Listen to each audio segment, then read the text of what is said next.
Hello বন্ধুরা, last ব্লগে বলেছিলাম কলকাতা টু শিলিগুড়ি যে আমরা রোড ট্রিপ করেছি, সেই ব্লগে আমরা রাত্রে এসে উঠেছিলাম আমাদের হোটেল ইন্ডাস্ট্রিয়ারাতে। সো এক রাতের জন্য আমরা কোথায় ছিলাম সেই সন্ধান আজ আপনাদের দেব। এই হোটেলের নিয়ারেস্ট ল্যান্ডমার্ক হলো এইচপি পেট্রোল পাম্প অ্যান্ড তার পাশেই গুরুদুয়ারা। আমাদের গাড়ি লোড হয়ে গেছে, আজ আমরা বেরিয়ে পড়ব পাহাড়ের উদ্দেশ্যে। এই হলো হোটেলের এন্ট্রি গেট, আর এন্ট্রি গেটের সামনেই রয়েছে এই হোটেলের পার্কিং। যেহেতু পার্কিং স্পেসটা কম, তাই আগে থেকে একটু কথা বলে নেবেন যাতে আপনার জন্য স্পেস প্রোভাইড করা হয়। এটা হলো হোটেলের রিসেপশন এরিয়া, ছিমছাম যথেষ্ট সুন্দরভাবে সাজানো। একটা কথা বলে দিই, আমি যখন বুকিং করেছিলাম আমি দেখেছিলাম এই হোটেলে লিফট আছে, বাট যখন গেছি তখন দেখি lift out of order. Luggage ওনারাই বয়ে নিয়ে গেছিলেন। যাদের সিঁড়ি ওঠানামায় অসুবিধে তারা অবশ্যই বুকিংয়ের সময় জেনে নেবেন লিফট কাজ করছে কি করছে না।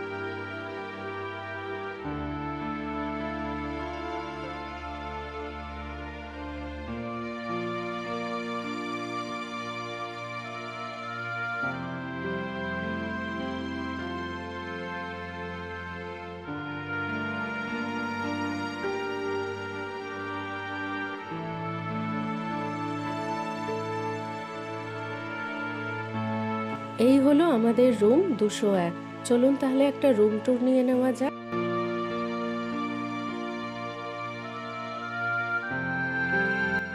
ছোটোখাটো অ্যামেনিটিস যেগুলো একটা হোটেল রুমে থাকা দরকার সেগুলো সব ছিল, যেমন ইলেকট্রিক কেটল, চা কফি, গ্লাসেস, কাপস, এগুলো সব প্রোভাইড করেছিলেন। আপনারা পাবেন TV, full size mirror and queen size bed.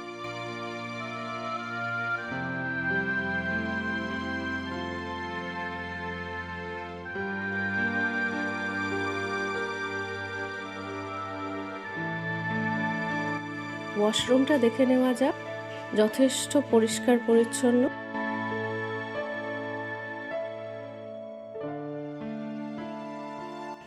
যা যা বেসিক অ্যামেনিটিস লাগে সবই আছে, গিজার সহ।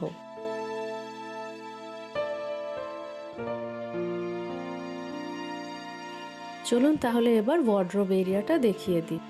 আমরা যেহেতু এক রাতের জন্য থাকবো তাই বেশি লাগেজ খোলাখুলি করছি না, কিন্তু বড়সড় একটা কভার দেওয়া রয়েছে।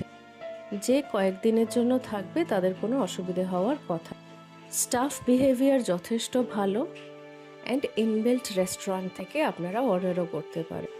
সো হোপ আপনাদের এই হোটেল ট্যুর ভালো লাগলো। ভালো থাকবেন, সুস্থ থাকবেন, দেখা হবে নেক্সট ব্লগে।